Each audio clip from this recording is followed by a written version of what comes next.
김어준의 뉴스 공장.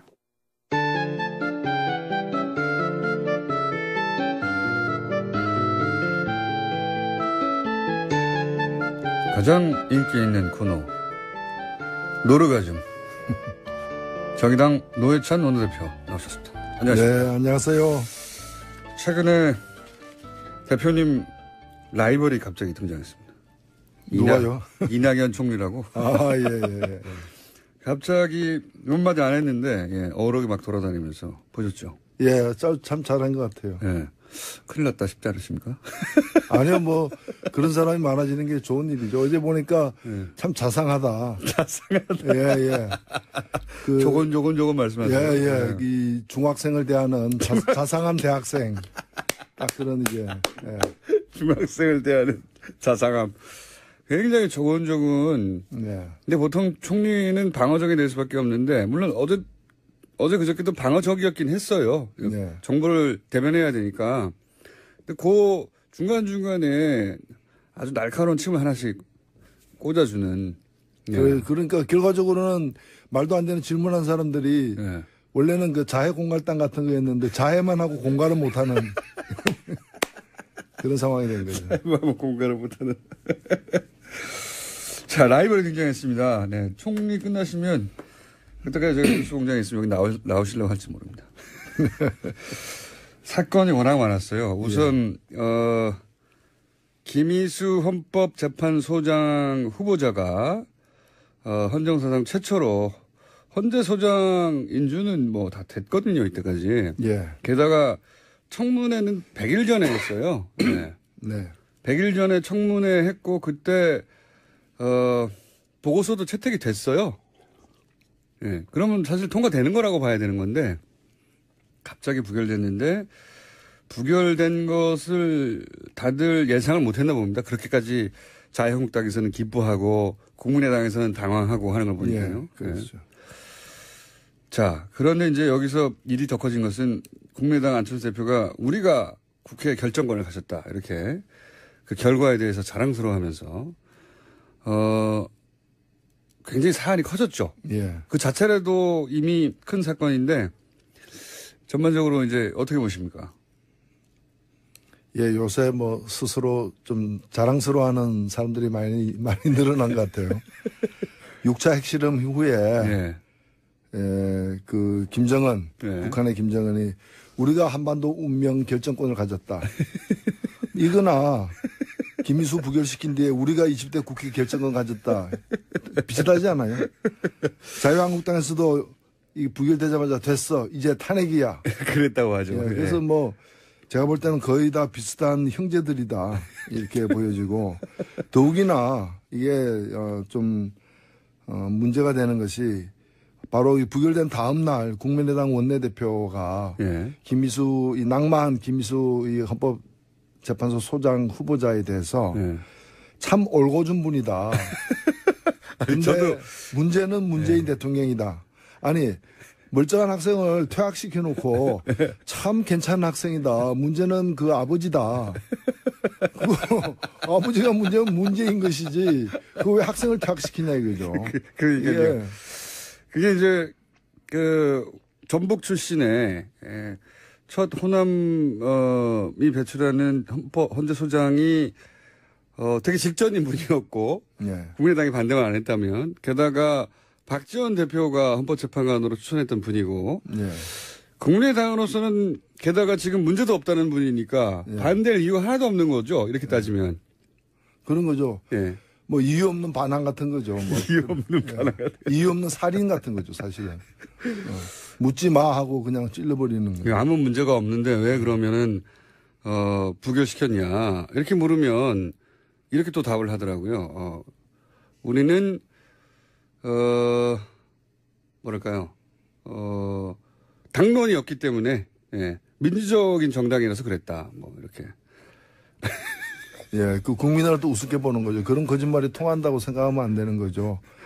사실 일정하게 이렇게 그 표를 그 나누어 가지고 찍도록 네. 만들었기 때문에 이런 결과가 나오는 거죠. 그럼 자기들도 결과를 알 수 없는 일을 밀어붙였다는 얘기밖에 더 됩니까? 그리고 그 뒤에 나오는 얘기 보면 뭐를 안 들어줬기 때문에 이렇게 했다. 그렇죠. 라는 건데 결국 뭔가면 뭐를 안 들어줬기 때문에 낙마시키기로 이렇게 표를 작동시켰다라는 거 아니에요. 네. 이게 소위 이제 그 국민의당에서 나오는 메시지가 다 좀 달라요. 안철수 대표는 자랑스러워하는 것 같고 내 힘을 봐라. 응? 내가 해냈다 이런 것 같고 박지원 대표는 말씀하셨듯이 이거 못해가지고 안 들어주고 예, 그래서 이랬다고 하고 또 원내대표는 말씀하셨듯이 아니 우리는 그 후보는 문제 없다고 생각해. 대통령이 잘못해서 그런 거야. 뭐 이렇게 나오고. 예, 후환이 좀 두려운 그런 지역에 있는 분들은 먼저 우리 책임이 아니라 저쪽 책임이다. 민주당에서 이탈했을 거라고. 예. 그런 식으로 자꾸 떠넘기는 것이고, 그 다음에 아직 뭐 그런 거 관계없는 분들 같은 경우에는 거의 뭐 수폭 실험한 것처럼, 다음은 어디야, 그 얘기 바로 나왔잖아요. 예. 다음은 강경하다. 사강 대사. 예. 4대국 대사 다 교체해야 된다. 얘기가 거의 과한 포위 사격하겠다. 과한 포위 사격. 예. 그 얘기가 똑같은 거죠, 그 다음 어디야? 그 다음 괌이야? 그 다음 어디야? 그 다음 괌이야?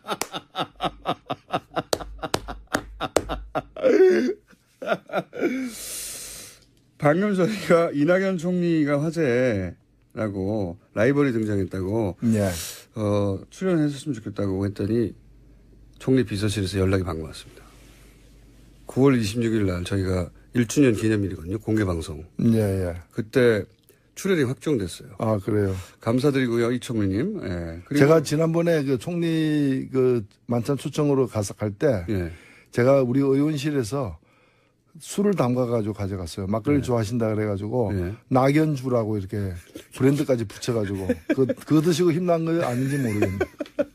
제가 보기에는 영원히 총리일 수는 없는 거거든요. 네. 예. 총리 다음에 또 방송도 나오시고 하셔야 되거든요. 그러니까. 그래. 그럼 미리 자리를 받아야 되겠는데. 이렇게 생각하신 게 아닌가. 자, 그날 노회찬 대표님이 이제, 첼로를 연주하실 텐데. 일단 와서 쓰셨습니까? 바로 이어서 그 다음 주에 원서 하나 가져다 주세요, 제가. 예. 초식에 달아가지고. 30초 후에 폭파되는 걸로. 자, 이낙연 총리가 화제라는 얘기 하니까 바로 전화 오지 않습니까? 총리 비서실에서 받았는지 총리님이 들으셨는지 모르겠습니다만 감사드리고요. 이때 두 라이벌이 부딪히겠군요. 그날 나오실 거죠? 예, 나와야죠. 예. 총리 나오니까. 예. 나보다 얘기 있으면 안 되니까. 자, 김민수 재판관은 그런데 또 한 축의 사법부 수장, 대법원장, 김명수 대법원장, 이렇게 연달아서 이런 이슈가 나오기도 참 드문 일인데, 헌재 재판 소장 후보자 인준은 부결됐고, 그리고 오늘도 김명수 대법원장 후보 인사청문회가 이제 어제 이어질 텐데, 보수정당에서는 이제 경륜이 부족하다고 공격을 하고 있어요. 경륜이 부족하다. 경찰서장 하다가 갑자기 총장 될 수 없는 거 아니냐, 뭐 이런 식의. 그 비슷한 얘기가 있었죠. 아니, 대학도 안 나오고 상고 나왔는데 웬 대통령이냐. 네, 그랬었죠. 예, 그래서 거기서 대통령이 2명이나 나왔잖아요. 예. 아니, 저도 이 얘기 듣고 바로 생각난 게, 예. 아니, 자기들은 군인 하다가 바로 대통령 된 사람 3명이나 배출했으면서. 예비군복도 안 입어보고. 그러니까요. 정치 하나도 안 하고 그랬으면서 이게 평생 법을 한 분한테 할 말이 아니다 싶은데. 그러니까 국회의원들 중에 국민보다도 우리 국민들 평균 수준 이하인 분들이 많은 거죠. 우리 국민들은 이런 얘기 안 하지 않습니까? 이 말도 안 되는 그런 이제 낡은 봉건적 어떤 사고를 갖고 있는 거고요. 저는 김명수 후보는 최고의 선택이라고 봅니다. 사실 지금 우리나라 사법부가 OECD에서 가장 자기 국민들이 그 신뢰를 못 받는 맞습니다. 최하위 어떤 그런 상황이고, 그다음에 전체 법관에 대한 조사를 갖다가 해봐도 사법부 수뇌부의 그런 전횡에 대해서 비판의 모습이 대단히 높습니다. 사법부의 재판관들도 사법부 최고 소위 대법원장이나 지도부를 믿지 않아요. 이걸 바꾸기 위해서는 대법관을 안 해본 사람이 해야 돼요. 오히려. 그렇죠. 구질서에 물들어가지고 떳떳하게 이걸 계획을 추진하지 못할 사람들이 많기 때문에 제가 볼 때는 몇 번 이제 대통령이 이제 그 요청했지만 사양한 분도 계시고 한데 네. 결과적으로는 사실은 굉장히 좋은 선택을 한 거예요. 네. 그러니까 저는 우리 국민들이 고맙게 생각했는데 이분 출연에 대해서. 보수정당에서는 그렇게 생각하지 않는 것 같고. 근데 이런 예는 없었거든요. 예전에 무슨 각종 비리라든가 땅 문제라든가 재산 문제라든가 부동산 이런 걸로 주로 공격을 받았어요. 모든 후보들이 거의 일관되게. 근데 이분은 그게 없다 보니까 경륜이 부족하다고 하는 논리가 지금 튀어나온 겁니다. 그 경륜이라는 게 왜 위장 전입 경륜도 없고 경력도 없고 왜 탈세 경력도 없고 왜 병력 미필의 그 불법적인 예. 그런 경력이 없느냐. 없어서 우리를 왜 이렇게 당황스럽게 만드느냐. 이런 거 아닐까요?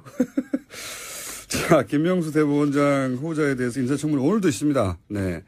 오늘도 관심 있으신 분들은 지켜봐 주시고. 그리고 뭐 이분에 대해서 우리법 연구회 자꾸 그 얘기를 하는데 이 우리법 연구회가 무슨 불순단체처럼 맞아요. 이렇게 네. 마치 그거 연관돼 있으면 나쁜 것처럼 보이는 얘기를 하는 게 이건 매도하는 거라 봅니다. 이 좀 찾아보시면 알겠지만 우리법 연구회라는 게 우리가 1987년 이제 6월 항쟁으로 이렇게 민주주의가 시작됐지 않습니까? 근데 사법부만큼은 6월 항쟁 이후에도 과거 전두환 시절에 임명된 그런 대법원장 체제가 그대로 유지됐어요. 예. 그래서 여기에 젊은 판사들이 반기를 들어가지고 그 우리법 연구회라는 이제 법원 내에 학술 조직이 만들어진 건데 사법 저는 체계를 뒤집지 못하니까 내부적으로 그죠? 그렇죠. 네. 저는 그럼 그 88년에 우리법 연구회에도 이런 말 안 올린 사람들은 도대체 누구냐? 거꾸로 나는 우리법 그 당시에 우리법 연구에 안 들어갔다면 그게 문제가 될지언정 그 들어간 게 왜 문제가 되느냐 이거죠.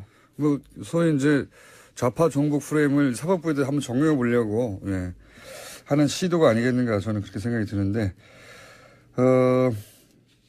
이건 어떻습니까? 이런 와중에 박성진 중소벤처기업부 장관 후보자도 지금 여당 내에서도 제대로 지지를 못 받고 있어요. 이분은 결국 어떻게 끝날까요? 정의당에 반대하면 이때까지 항상 낙마했는데. 아니요, 뭐 그 정의당의 주장이 중요한 건 저는 아니라 보고 국민들의 눈높이와 상식이 중요한데 이분은 그 인사청문회를 한 결과 자격이 안 된다. 부적격. 장관으로서 전문성도 부족하고 여러 가지 그다음에 가치관, 뭐 철학 다 통틀어서 결격 사유가 많다라는 게 대체적인 어떤 그런 판단입니다. 저는 그렇다면은 이분을 좀 모양 있게 자진 사퇴하게 해서 정리하는 게 맞다고 봐요. 왜냐하면 너무 이 사람을 가지고서 이 사람까지 김희수 소장이 지금 낙마했는데 이 사람까지 낙마시키면은 이 연쇄 파동이 또 뭐 대법원장 후보자에게 가지 않을까 그런 우려하지 마시고 그냥 뭐 우리는 좀 좋은 취지에서 이 사람을 갖다가 추천했는데 뭐 검증해 보니까 아닌 것 같다. 그렇다면 우리는 그 검증 과정에 드러난 확인된 걸 평가를 받아들이겠다. 이러고 거둬들이는 것이 저는 맞다고 봅니다. 그리고 여당 내에서도 당혹스러운 부분이 많고, 처음에는 단순히 이제 종교적 입장이 있는데, 그거하고 정치하고 무관하다면, 그것 때문에 문제 삼을 수 없는 거 아니냐. 이 정도인 줄 알았으나, 그보다는 다방면으로 문제가 많다라고 이제 언론의 보도에 따르면. 뭐 생활부 한편으로는 이제 이 사람은 이념형 인간이 아니다. 그냥 생활 수준에서 생활의 약간의 보수 좀 수준. 보수적인 저는 이런 그 문재인 정부 하에서도 보수적인 분들이 있을 수 있다고 봐요. 저도 그렇게 보수가 생각합니다. 뭐 죄입니까? 그 보수적인 철학을 가졌으되 또 이 정부에 복무할 수 있는 사람도 있다고 보는데 이분 같은 경우에는 그냥 생활 보수가 아니라 그냥 생활 극우예요. 그러니까 이 좀 극우적 생각이 뼛속 깊이 이렇게 물들어 있는 거고 그렇다 해서 그럼 전문성은 뛰어나느냐. 그것도 별로 아니다고 보여지는 거죠. 저도 이분이 이 장관 후보까지 올라온 과정이 좀 미스터리합니다. 대부분 이때까지는 그런 이유로 여기까지 왔나 보다. 낙마한 분들도 납득이 갔는데 이분 좀 미스터리합니다. 제가 듣기로는 이분이 28번째라 그래요. 그래요? 중소벤처부 장관을 갖다가 임명하는데 처음에 이제 그냥 그 이론만 있는 게 아니라 실물 경제, 벤처를 실제로 해봐서 성공한 어떤 경력이 있는 가능하면 분 중에서 고르려고 그쪽을 갖다가 사람을 찾았는데 괜찮은 사람이 많았음에도 불구하고 전부 다 자기가 보유하고 있는 주식 네. 장관이 되는 순간에 백지 신탁 백지 때문에. 신탁을 해야 되는데 그렇게 되면은 기업을 잃거나 그렇죠. 사업에 큰 문제가 있기 때문에 차라리 장관 안 하겠다라고 27명이 사양을 했대요. 그 장관까지 갈 정도의 성공을 했다면 나름 그 업계에서 성공을 한 분일 텐데 그렇죠. 주식을 백지 신탁해야 되거든요. 그러면 이익 충돌 문제 때문에 그래서 그 업계에서 고르지 않고 바로 업계 옆에 있는 옆 동네에서 그러다 그 보니까 학계에서 아하. 이런 걸 좀 해봤던 분들 고르다가 처음 걸린 분이 이분이라 그래요. 그래서 인력 풀이 어려워. 굉장히 이렇게 오랫동안 이분을 한번 국무위원으로 해봐야 되겠다라고 이렇게 한 게 아니고 이제 딴 데서 찾다가 1순위부터 예. 27순위까지는 그렇게 되니까 시간이 밀린 거죠. 지금 국무위원 중에서는 맨 마지막이잖아요. 시간이 밀린 거고 그래서 제가 그렇게 파악하셨군요. 예, 네. 처음부터 좀 뭐 이 정치인을 포함해서 폭넓게 사람을 갖다가 이렇게 고르려고 했으면은 좀 더 쉽게 풀릴 수 있는 문제였다. 저는 그렇게 보이죠. 알겠습니다. 저는 이런 일이 있으면 물어보지는 않거든요. 네. 그냥 물어보지는 않았는데 다 물어보셨군요. 아니요. 가만히 있는데 설명을 해주더라고요. 가만히 있는데 설명을 해주더라고. 왜 이런 분을, 제가 물었거든요. 아닌데, 왜 이런 분을 왜 이렇게 된 거냐? 추천했다니까, 실은 이러면서 이제 설명이 있었습니다. 이러저러한 사정이 쭉 있었다. 조금 이해가 갑니다. 자, 정부의 사정을 정부보다 더 잘 알고 있는. 자, 그 다음 또 있습니다. 제가 보기에는 이 사안은 여러 뉴스에 묻혔는데 사실은 정치 지형에 미치는 영향으로는 지금까지 얘기한 뉴스보다 훨씬 큽니다. 뭐냐면 김무성, 유승민 의원이 이제 키스 사진이 화제가 됐어요. 네. 예. 어제 하태경 최고위원 나와가지고 그게 이제 자발적으로 한 게 아니라 그 사진 뒤에 보면 양쪽에서 끌어당겨서 강제로 시킨 거다. 예, 라고. 이게 키스에 대한 모독이죠. 예, 사랑하지 않으면 키스를 하지 말아야 되는데, 뭐 죽음의 키스도 아니고. 죽음의 키스. 예, 이거는 보는 사람으로 하여금 성적 수치나 혐오를 조장할 수 있는 그런 장면이었습니다. 크게 동의하고요. 크게 동의하고. 근데 이제 그 키스로 그 사진만 노출됐기 때문에, 두 양반이 사이가 좋은가 보다. 이런 이미지를 유포하였으나, 실제로는 그 뒤에 그 어떤 알력 다툼, 세력 다툼을 보면, 현재 통합파, 언제부터 이렇게 되는지 모르겠습니다만, 지금은 분명한 통합파. 그러니까 자유한국당과 다시 어떤 형식으로든 연대하거든 합쳐야 한다는 통합파를 이끌고 있고, 김무성 대표가.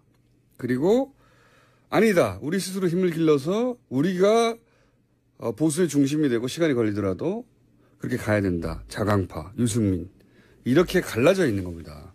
게다가 그 앞에는 유승민 개로 자강파의 선두주자 혹은 가장 강성 의원이었던 이해운 대표는 날아가고 갑자기. 날아가면서 그 권력의 공백에 이 두 파가 막 부딪히고 있는 거예요. 누가 이기냐에 따라서 바른정당이 뽀개지거나 합쳐지거나 사라지거나 이럴 수도 있는. 그러니까 원래 이 당 내에는 우리가 알다시피 그 통합파와 그다음에 자강파의 그 대립과 갈등이 이렇게 내재돼 있었는데 겉으로는 잘 안 드러났죠.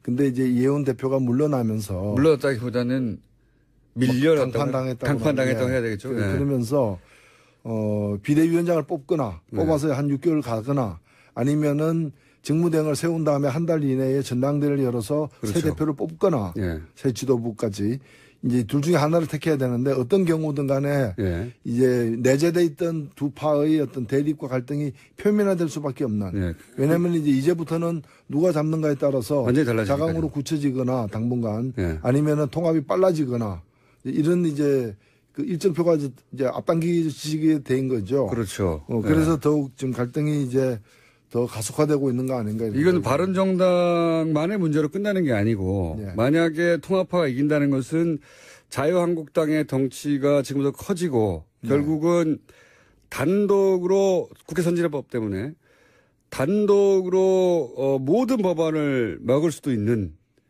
그 숫자에 불과 12석 모자라거든요. 그 자유한국당이 그 12석을 어떻게든지 확보하려고 노력할 것이다.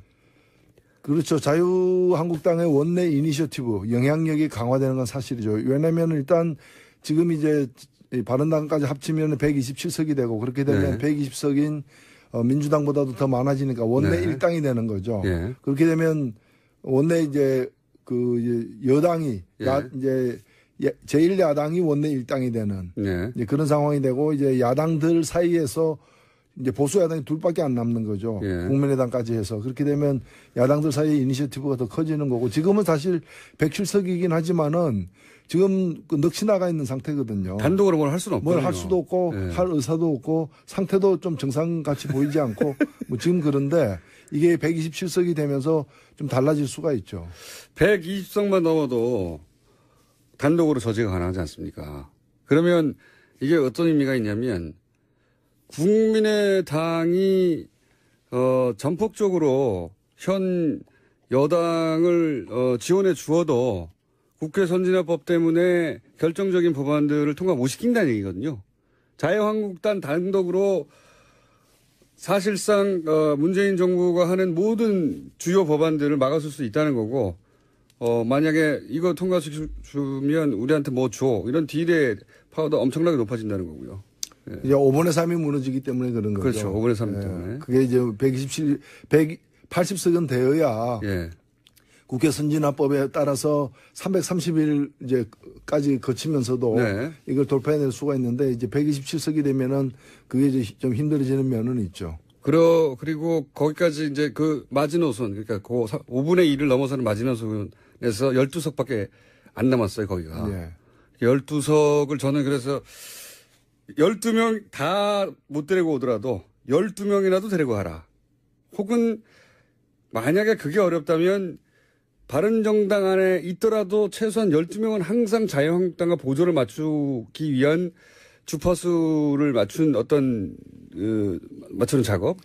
그 작업을 하고 있을 것이다. 통합되더라도 20명이 다 간다는 보장은 없습니다. 저는 그렇게는 안 갈 거라고 보고요. 예. 예. 일부 좀 많은 부분은 가겠지만은 다 오는 건 저희도 제가 보기에도 자유한국당은 불가능하다 보고 네. 12명만 넘기면 된다고 제가 보기에는 프로젝트를 또 그런 면이 또 있어요. 이게 뭐 사실은 큰 문제는 아닌데 이 조건이 네.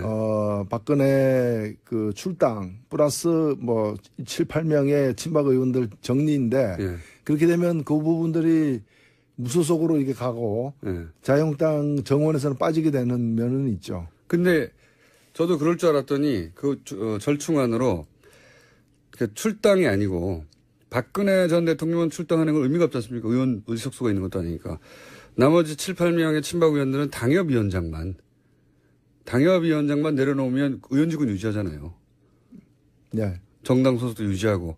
당협위원장 내렸으니까 그걸로 이제 친박은 청산된 걸로 하고 당협위원장을 내려놓는 것도 작은 일은 아닙니다. 현직 의원으로. 하지만 출당하고는 다르고 그리고 당적은 유지하는 거니까 그 정도로 타협하고 예를 들어 주용 대표적인 통합파인 주영 원내대표가 이렇게 그러면 같이 손잡고 가자든가. 목욕하라 그러니까 양복만 갈아입고 나온 거네.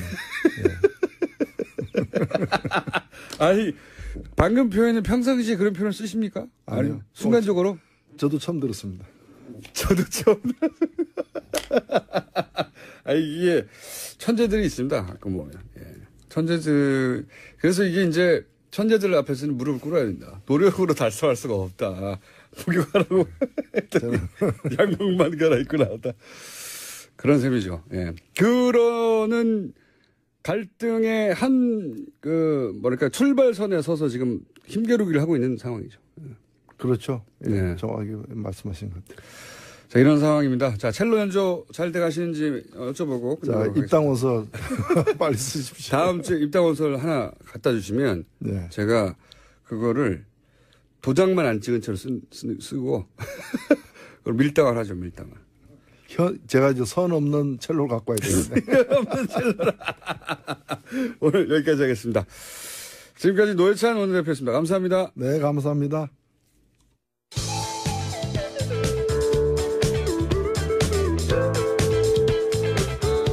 환상의 시사 아이돌 고깃빛깔 김호준.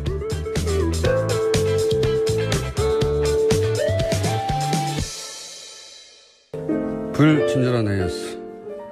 노회찬 대표가 왔다 가시면 항상 문자가 많이 옵니다. 많이 오는 오늘은 유난히 많이 왔습니다. 중간에 이낙연 총리 이 방송 들으시면 한번 나와달라고 했더니 정말 연락이 왔어요. 예. 물론 비서를 통하여. 부터 좀 더 공정한 채널을 보고 있습니다. 이런 말을 대정부질에서 했는데 저희 방송을 평소에 들으시는 게 아닌가. 네. 여하간 그래서 1주년 저희가 9월 26일인가요? 9월 26일 맞습니다. 9월 26일 오전 7시 5분에 방송 시작하는데 한 6시쯤에 오면 저희 1층에 있는 공개 스튜디오에 들어오실 수 있을까요? 없을까요? 그건 모르겠습니다. 예. 그러면 서울에서만 갈 수 있는 거 아니냐 그렇게 새벽에 하면 전날 오시면 되죠. 아니 거기 그럼 숙소를 제공하냐? 아닙니다. 자, 그 외에 원정호 씨는 오늘도 여전히 오늘 이야기 참 유익하네요. 문자가 아침 7시에 6분에 와 있습니다. 그리고 과학 얘기 오늘 역대급으로 재밌네요. 네. 총수에 박장돼서 정말 오랜만입니다. 8시에 와 있습니다. 미리. 자, 다시 한번 알려드립니다. 이낙연 총리님 비서실에서는 말 바꾸면 안 됩니다. 이제 공개방송으로 나왔기 때문에 공개방송에 나오셔서 자리를 빛내주시고 노회찬 의원도 나온다고 하니 그날은 뭐랄까요 말의 대향연이 벌어지지 않겠는가. 예. 여기까지 하겠습니다. 예스.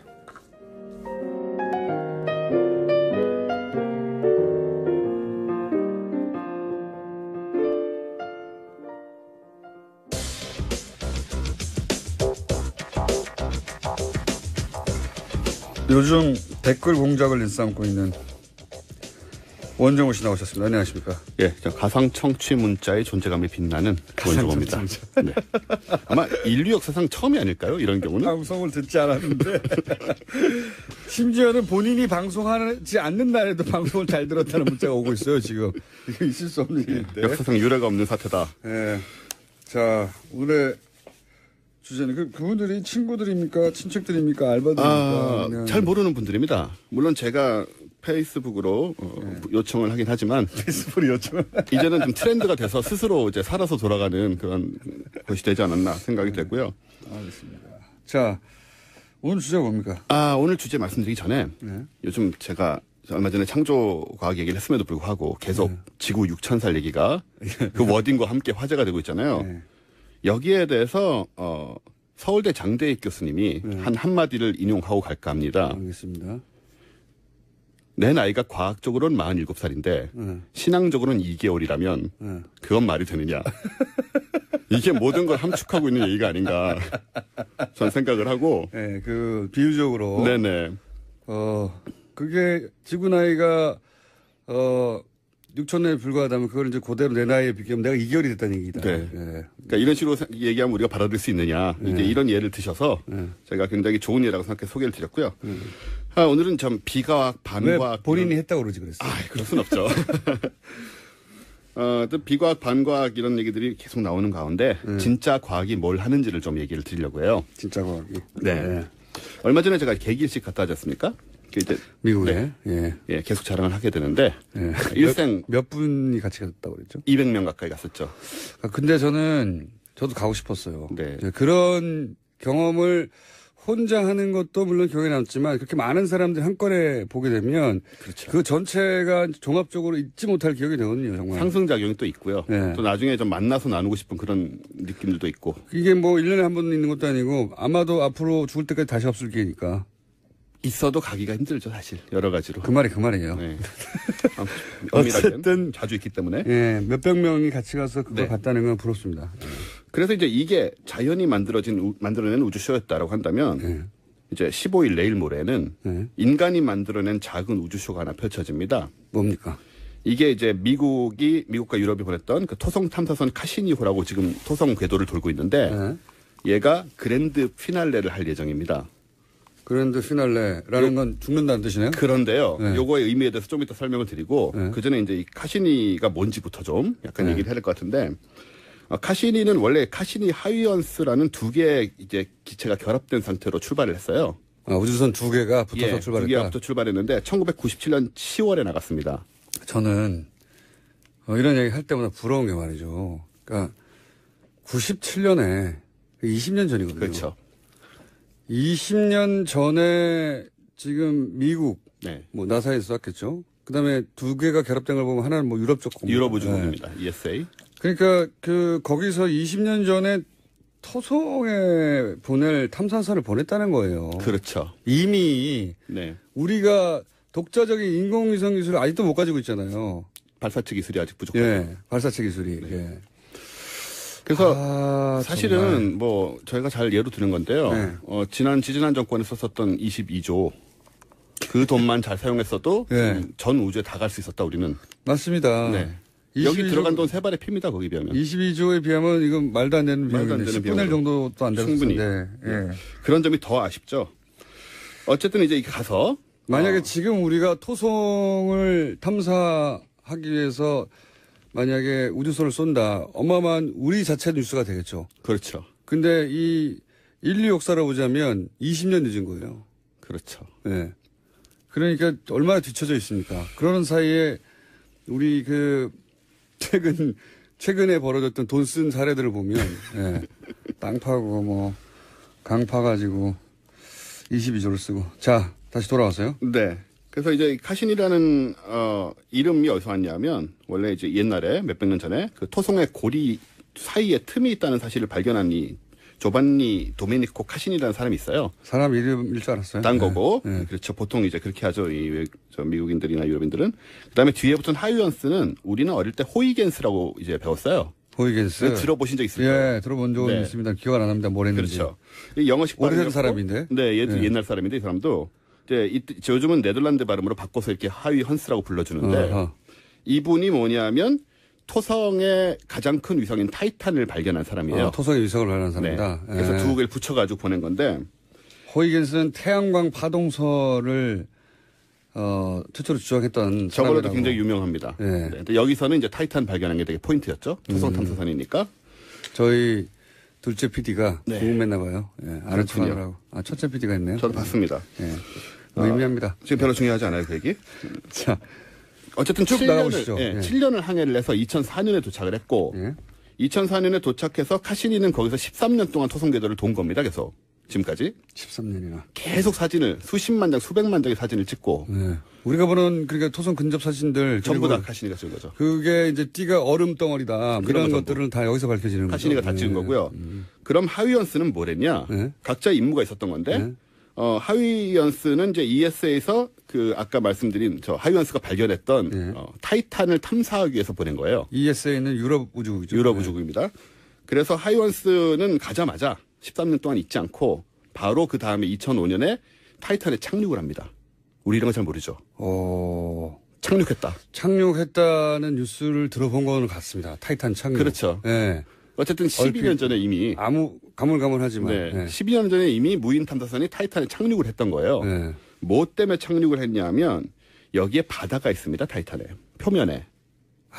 그래서 생명이 발견될지도 모른다. 뭐 이런 그렇죠. 뉴스가 간간히 나왔던 예, 대상이죠. 꽤 나왔었는데 네. 근데 이 바다가 물은 아니고요. 네. 메탄가스, 액체 메탄이에요. 액체 메탄. 탄화수소. 아하. 그러니까는 저 LPG 같은 거라고 보시면 돼요. LPG가 물 상태로 굉장히 추우니까 물 상태로 엄청나게 큰 바다와 호수를 이루고 있어요. LPG가 이제 지금 상온에서도 기체 상태인데 거기는 엄청나게 예. 차가우니까. 영하 180도. 네. 네. 그러다 보니까 이제 액체 상태로 존재한다는 거죠. 그래서 그렇죠. 그게 물에 뒤집힌 것처럼 보이나 물이 아니라 액체 상태의 LPG 가스다. 이렇게 생각하면 되겠습니다. 액화 석유가스라고 그러는 그런 비슷한 건데요. 어쨌든 간에 액체가 있으면 생명이 있을 가능성이 있다고 보기 때문에 요걸 이제 일단 하이원스가 근처에 내려가가지고 몇 시간 동안 사진을 열심히 찍어서 보냈습니다. 내려가는 과정에서 보냈고 그런 다음에는 이걸 바탕으로 뭘 하려고 그러냐면은 이제 나사에서 여기 바다에 뛰어들 잠수정을 보내려고 해요. 이게 과학이 하는 일입니다. 진짜 과학이. 야, 네. 대단하네요. 하긴 물에서만 생물이 산다는 보장이 있습니까? 일단 액체가 있으면 가능하다고 보고 있거든요. 에탄올에 최적화된 생물이 살 수도 있고, 그렇죠.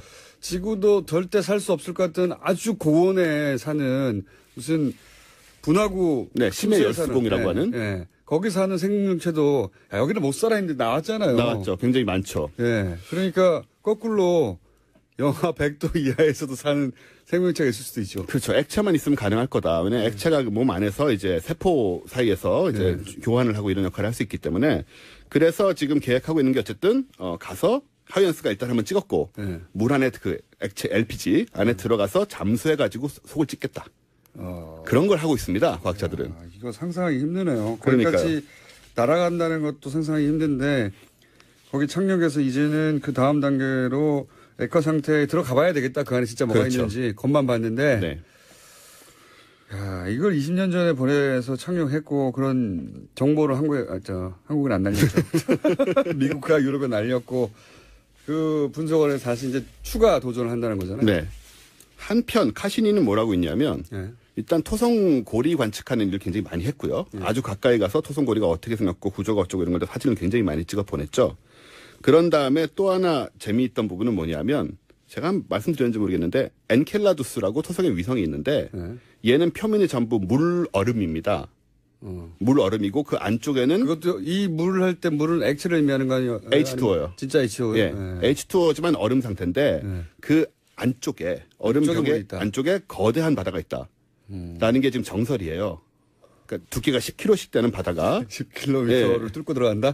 30km를 뚫고 들어가서 안에 보면 10km짜리 두께의 물이 또 있다. 액체 상태의 물 이거는 H2O.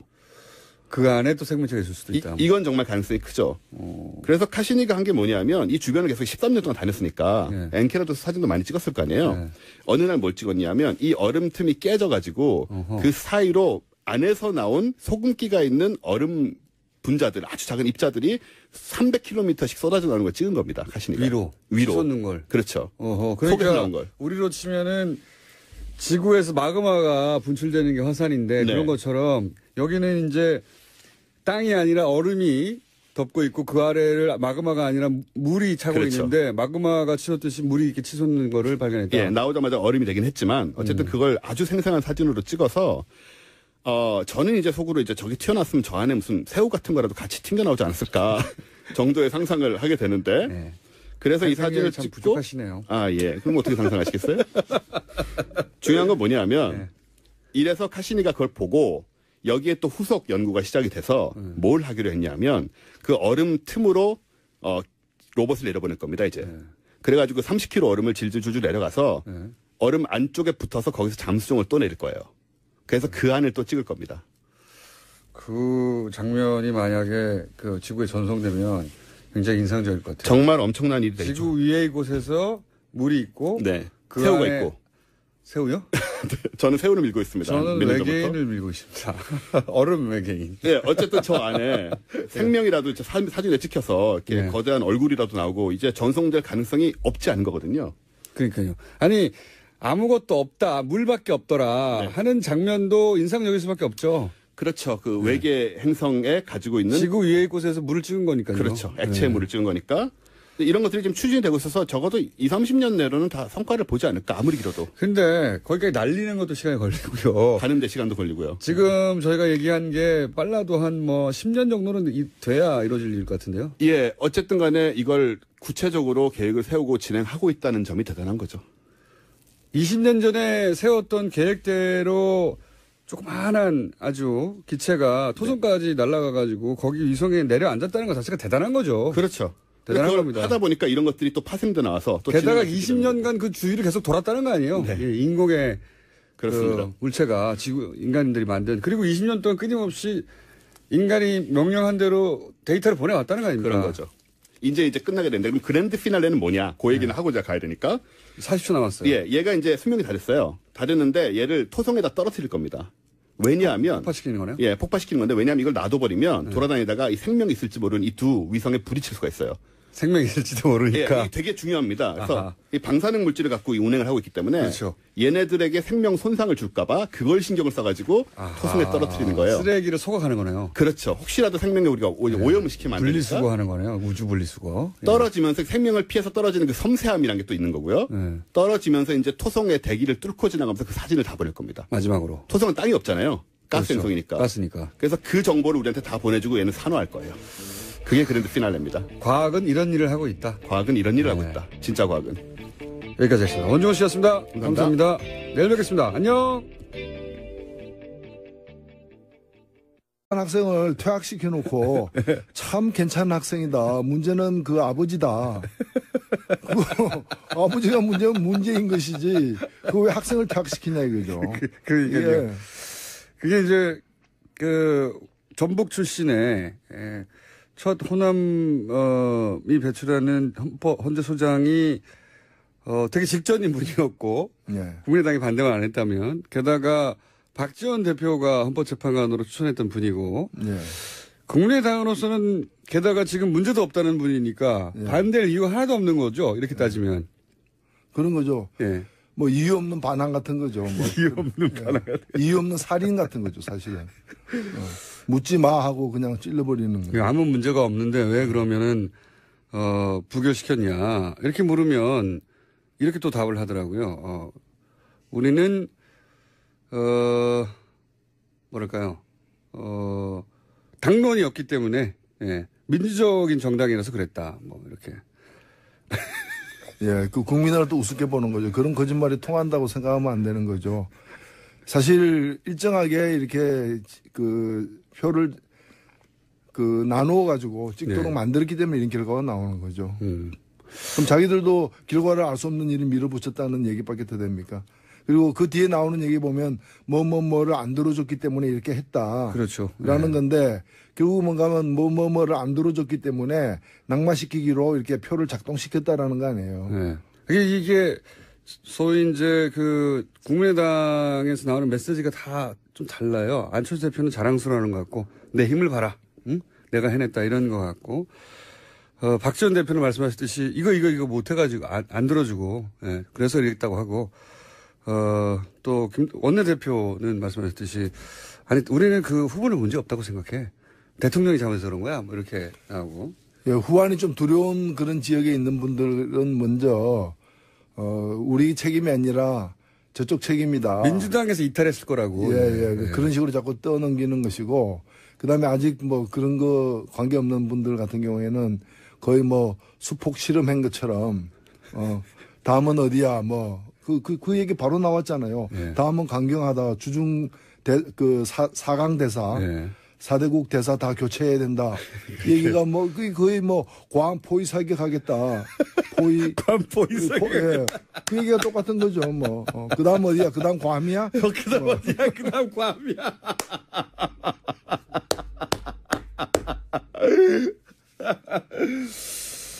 방금 저희가 이낙연 총리가 화제라고 라이벌이 등장했다고 예.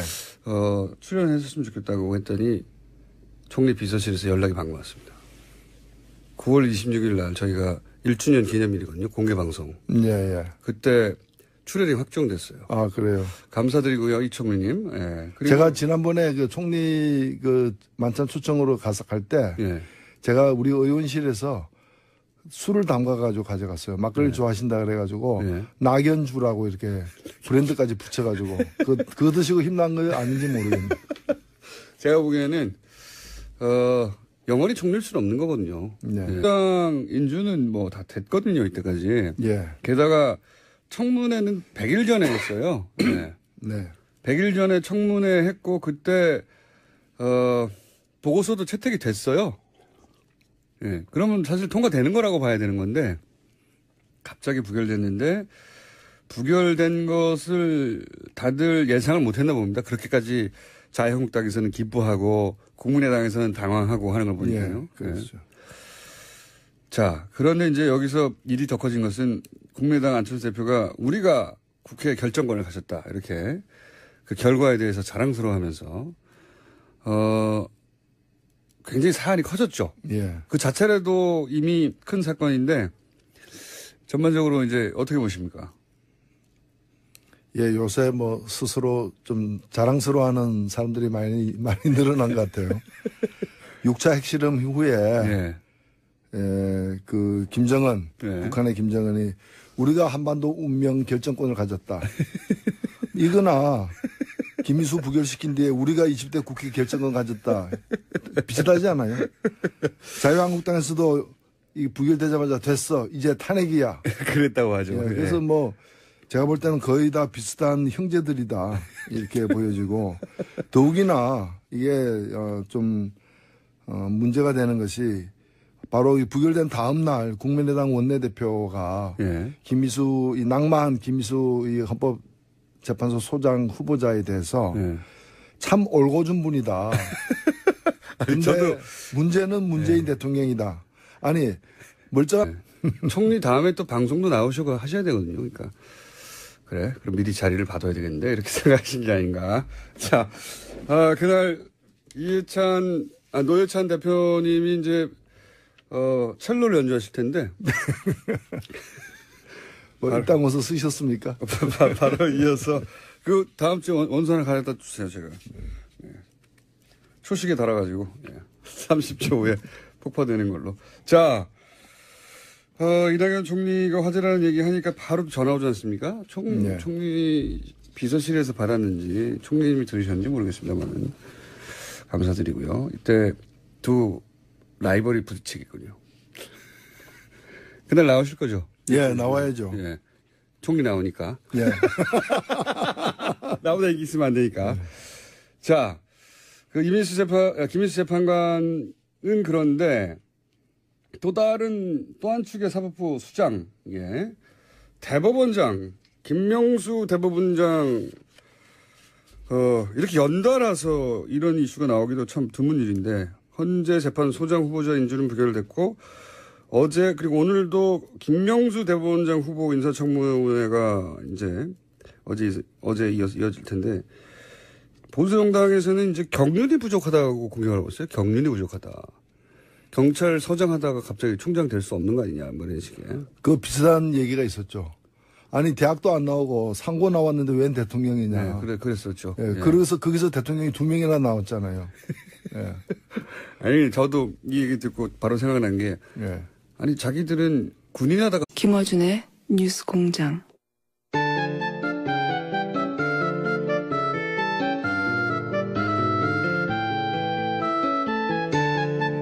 가장 인기 있는 코너, 노르가즘. 정의당 노회찬 원내대표 나오셨습니다. 안녕하십니까. 네, 안녕하세요. 최근에 대표님 라이벌이 갑자기 등장했습니다. 누가요? 이낙연 총리라고. 아, 예. 갑자기 몇 마디 안 했는데, 예, 어록이 막 돌아다니면서 보셨죠? 예, 참 잘한 것 같아요. 예. 큰일 났다 싶지 않으십니까? 아니요, 뭐, 그런 사람이 많아지는 게 좋은 일이죠. 어제 보니까 참 자상하다. 자상하다. 예. 그, 조곤조곤 말씀하세요. 예. 이 중학생을 대하는 자상한 대학생. 딱 그런 이제, 예. 중학생을 대하는 자상함. 굉장히 조곤조곤. 네. 근데 보통 총리는 방어적이 될 수밖에 없는데, 물론 어제 그저께도 방어적이었긴 했어요. 네. 정보를 대변해야 되니까.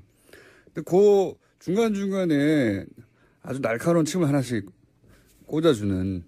예. 그러니까 결과적으로는 말도 안 되는 질문한 사람들이 예. 원래는 그 자해 공갈당 같은 거였는데 자해만 하고 공갈을 못하는